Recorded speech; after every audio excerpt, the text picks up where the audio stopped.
Sony came to us with like less than a month and said, we're releasing this new camera and we have a new film festival that's coming out.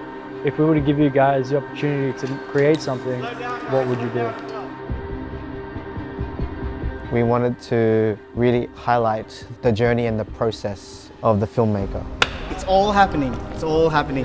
The concept of the promo that we chose was kind of derived from all our stories as filmmakers. Showing the struggles of our past mistakes or our past experiences that we all would go through. It's been nice to do a story about these three young aspiring filmmakers because it's a story that we can all relate to. We've all been there. It has been really fun being able to really understand all of these different characters, their different personalities, as well as the creative path that they've chosen. And it was a kind of self-reflective process. I don't know one person that is part of the team that hasn't been up till 4 in the morning editing. Endless supply of coffee. Dead batteries on a set. The mountains and mountains of footage. Your computer crashing. It's something we all go through and it's all part of it. So when I first grabbed the FX6, it's immediately the lightest camera ever. It's just insane compared to the biggest cinema cameras that I'm used to working with. Looks heavy, but it's a lot lighter than you think. Working with the new FX6 has sped up our production time without having to worry about the size of the camera, being able to throw it in different scenarios, being able to move it so quick, shooting on the fly. Chucked on a drift car which has been fanging around the raceway. We've put on an FPV drone which was absolutely flying, chasing it, squeezed it into tight spots, put it on tiny little Ronins. I can't even believe it balances.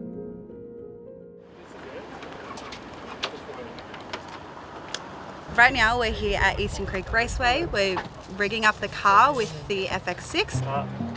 Why don't I just build it here and then we'll make it work, because we were able to achieve a pretty insane car rig setup with the FX6, which is something you can't really do with bigger cinema cameras. The G-forces we applied to the camera with the car just fanging around a drift track, a bigger camera just wouldn't withstand it.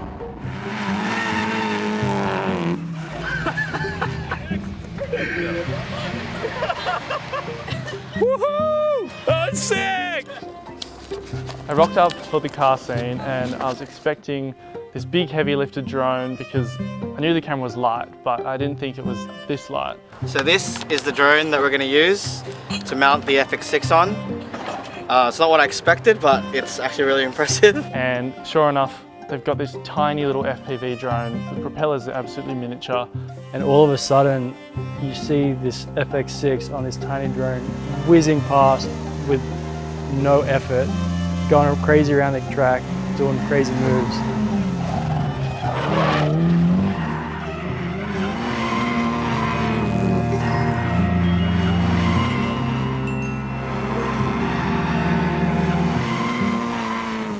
Having inbuilt ND filters is an absolute lifesaver in a lot of scenarios where you can't control the exposure or diffusion to control your lighting. Where the ND filters shined the most was when we were on the field and in the middle of the day, the light was still harsh and we utilized all the ND filters inside and we were able to dial in our exposure to how we wanted it. When shooting dynamic scenes such as dancing, you really want to be able to capture it in its full glory, and being able to shoot that in 4K 120 is very, very handy to have. And this camera does that.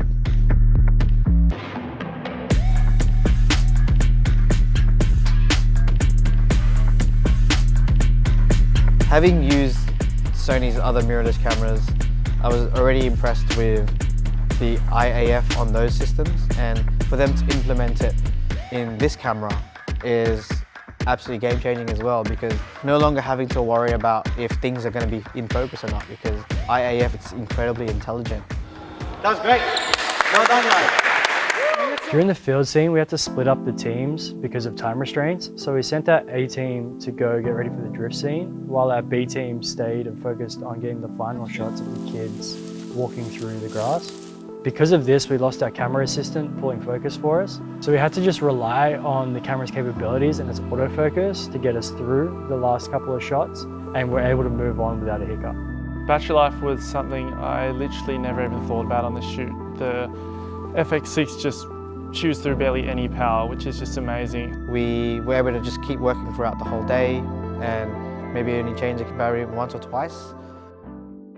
After sitting in for the color grade, we found that because of the camera's new 10-bit color space and its dynamic range, we were really able to create the looks we wanted and get really nice roll-offs on all the highlights. I think the 10-bit shined the most in Shane's scene when he was piloting the drone, and we saw that sky, and the amount of dynamic range in that sky was insane.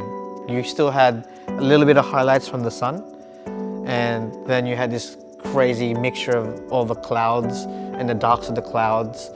It was really, really dramatic in that scene, and it just looked amazing. The color sign, that's like a really big one, because we didn't know what to expect with this camera because no one's ever worked with this camera before. And you know, it really showed when we started grading it, and we were able to achieve a cinematic look and feel. Having a full frame sensor allows you to just get more creative with your lens choices and the depth of field. You get better image quality, and you get better low light because of how big the sensor is. We wanted this huge grand shot of the town hall, and having a full frame sensor and throwing like the widest lens we could on it, it allowed us to get maximum field of view, especially with such a grand place. We wanted to make it feel like a lot larger than life, and I think we really accomplished that. With other cinema cameras, most of them are Super 35, so you know you've got that crop factor to think about. There's nothing else like it on the market right now. Usually when you have a larger format cinema cameras, they're usually bigger in size, they're really large, and they're really expensive as well. So I think the FX6 is where it creates its own kind of category. I feel like this camera has its place on shoots of any scale, whether it be large production and you need your B cam or your crash cam for your cinema cameras, or you're simply looking to just increase production value on smaller shoots. Under the pump, under the pump. Yeah, that's Feeling it? I'm feeling the I'm feeling it.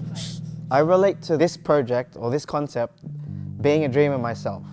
We wanted to pay homage to all the other filmmakers and the dreamers out there, all those who have sacrificed, you know, their weekends, all their time away from socializing, and shine some light on the process behind what we go through, essentially. It's good to look back at like where we started and give ourselves a constant reminder of like why we did this. Reflecting on myself and how I've gone through this particular creative journey, being able to really draw in on all of those experiences and then being able to reflect it in production, design, and then really like seeing everything come to life has been absolutely amazing. It's a pretty long journey in film, and it's been nice to capture the little moments along the way that everyone experiences. Filmmaking's hard. It's so hard. There's so many hours that you put behind it. Filmmaking is one of those things where it's like you're not doing it for the money. You don't do it if you love to sleep. And why do you do it? And I guess the only real answer to that is because we're obsessed with capturing moments that only exist for a small amount of time, and being able to take those moments and make somebody else feel something with them and tell a story and take people out of their everyday into a new world that maybe makes them forget about the days that they've had or how they're feeling, and give them something to aspire to or something to hope for. This is why we pursue this dream.